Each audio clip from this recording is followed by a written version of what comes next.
Pemirsa, kasus penyitaan telepon genggam milik juru bicara TPN Ganjar Mahfud Aiman Wicaksono oleh penyidik Polda Metro Jaya menuai berbagai reaksi. Salah satunya dari Deputi Hukum Tim Pemenangan Nasional Ganjar Mahfud, Todung Mulya Lubis.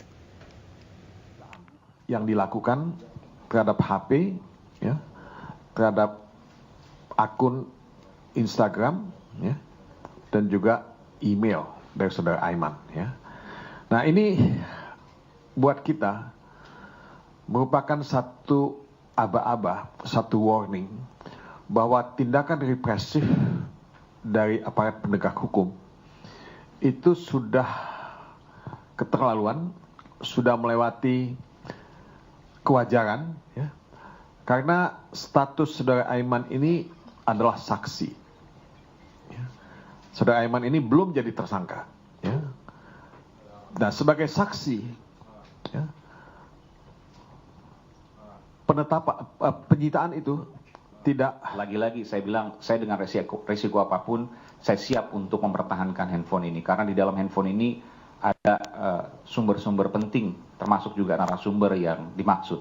Awalnya kami bersikukuh untuk tetap mempertahankan, sampai kemudian penyidik akhirnya mengeluarkan surat penetapan pengadilan tertanggal 24 atau 2 hari sebelumnya, ya, 24 Januari 2024, ya, yang kemudian menunjukkan bahwa ada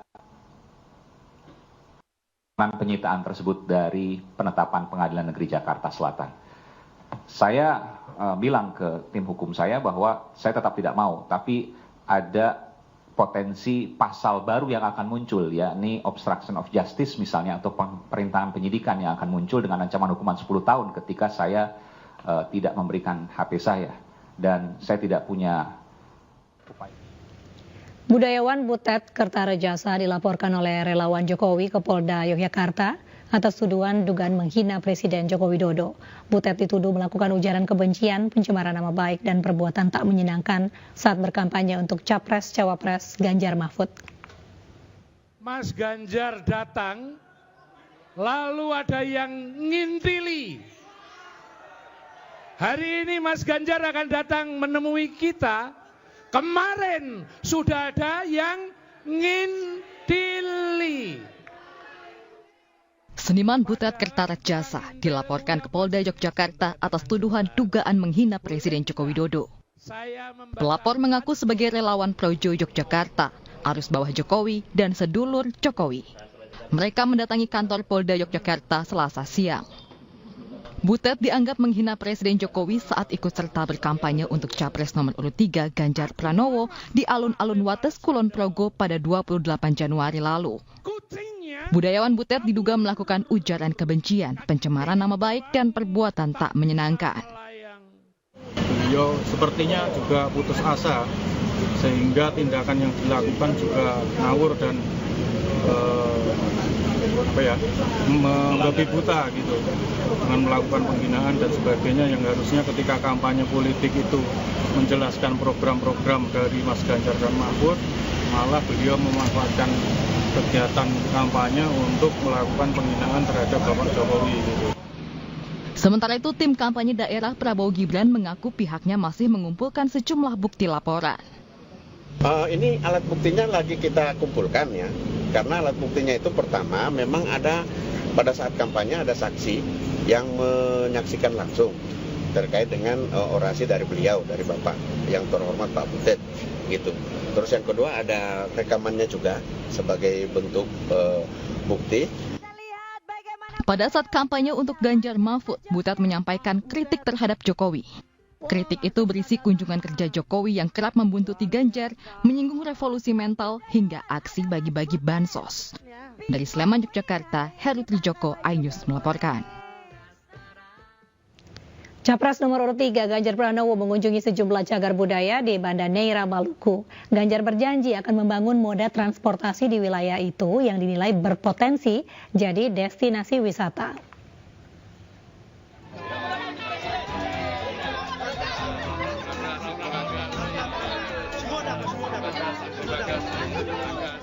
Calon Presiden nomor urut 3, Ganjar Pranowo, mengunjungi sejumlah cagar budaya di Banda Neira, Maluku. Ganjar menjadi capres pertama yang datang ke wilayah tersebut. Meski sempat gagal terbang, Ganjar Pranowo tetap melanjutkan kunjungannya lantaran Banda Neira merupakan destinasi wisatanya sejak kecil. Selain itu, Ganjar juga mendengar aspirasi warga, khususnya transportasi. Ganjar menilai moda transportasi di wilayah tersebut harus ditingkatkan karena Banda Neira memiliki potensi destinasi wisata.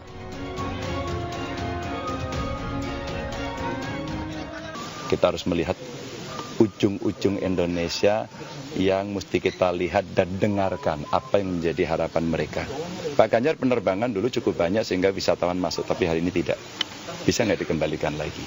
Maka orang akan datang ke sini dengan fasilitas transportasi yang lebih baik. Atau barangkali karena ini bercirikan kepulauan, maka pembangunannya ya ocean base oriented begitu ya, sehingga kita membangun melalui jalur-jalur transportasi laut ya. Kalau ada puskesmasnya terapung begitu, sehingga mereka akan mendapatkan fasilitas yang sama. Selain berdiskusi dan menyerap aspirasi warga, Ganjar pun menyempatkan diri mengunjungi beberapa situs bersejarah seperti Rumah Budaya, tempat pengasingan Sultan Syahrir dan Muhammad Hatta, serta Benteng Belgica. Dari Banda Neira, Maluku, Abdul Aziz, iNews melaporkan. Sementara Capres dan Cawapres nomor urut 1 Anies Baswedan dan Muhaimin Iskandar berkampanye bersama di Tegal, Jawa Tengah. Di hadapan pendukungnya, Amin menyinggung bantuan sosial yang dibiayai APBN kerap diklaim sebagai bantuan dari pihak tertentu.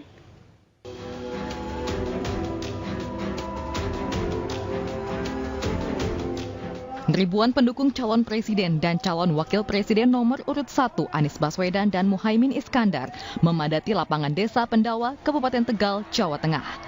Kedatangan Anies dan Muhaimin langsung disambut meriah oleh ribuan pendukungnya.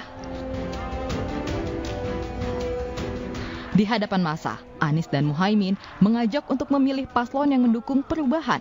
Keduanya juga menyinggung bantuan sosial yang dinilai kerap diklaim sebagai bantuan presiden, padahal dana bansos berasal dari APBN. Yang dibagikan oleh presiden maupun pemerintah itu uang APBN yang diketok oleh DPR. Tidak boleh ada satupun yang mengklaim itu bantuan presiden, bantuan menteri, apalagi bantuan pasangan calon. Kita bersama-sama DPR dan pemerintah melakukan kalkulasi bantuan sosial. Nah, tolong yang memanfaatkan dengan sewenang-wenang kita awasi. Anies dan Muhaimin juga berjanji akan meningkatkan taraf perekonomian dan mensejahterakan petani. Dari Tegal, Jawa Tengah, Yunibar, iNews melaporkan. Menteri Pertahanan Prabowo Subianto menghadiri pembinaan penyuluh pertanian dan petani serta food estate partisipatif di Sumedang, Jawa Barat. Dalam kesempatan itu Prabowo bertemu ribuan petani.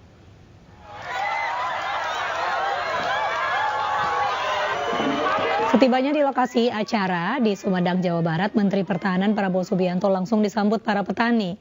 Prabowo yang hadir bersama Menteri Pertanian Amran Sulaiman menghadiri pembinaan penyuluh pertanian dan petani serta food estate partisipatif Provinsi Jawa Barat.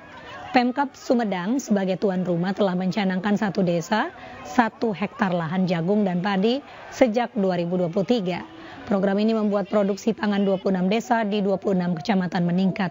Kegiatan ini merupakan agenda pemerintahan, bukan agenda politik.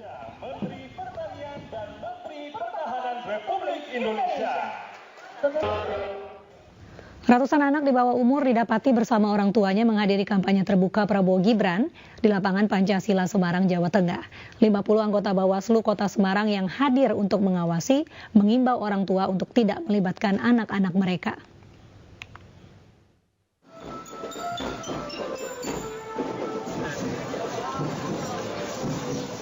Ratusan anak di bawah umur didapati bersama orang tuanya menghadiri kampanye terbuka Prabowo Gibran di lapangan Pancasila Semarang, Jawa Tengah. Anak-anak ini bahkan ikut mengenakan atribut partai berupa baju kampanye dan membawa bendera partai. Pada kampanye dan kirap budaya Prabowo Gibran, Bawaslu Kota Semarang menerjunkan 50 anggota untuk mengawasi jalannya kampanye. Bawaslu bahkan mengakui jumlah anak-anak yang datang mencapai ratusan. Bawaslu juga mengimbau para orang tua untuk tidak melibatkan anak-anak mereka. Sudah ada tadi kurang lebih informasinya sudah ada hampir ratusan lah yang kemudian kita himbau ya untuk kalau dia mengenakan atribut kita minta untuk lepas atau dibalik. Karena kehadiran anak-anak itu kan tentunya karena ada keikutsertaan orang tuanya ya, sehingga kita himbau dan relatif himbauan itu diikuti. Dalam Undang-Undang Nomor 23 Tahun 2002 tentang Perlindungan Anak, Pasal 15 Ayat A memuat, setiap anak berhak untuk memperoleh perlindungan dari penyalahgunaan dalam kegiatan politik. Bila melanggar ketentuan dan tetap melibatkan anak-anak dalam kegiatan politik, maka kandidat terancam pidana paling lama 5 tahun penjara dan denda paling banyak Rp100 juta. Dari Semarang, Jawa Tengah, Kristadi, iNews melaporkan.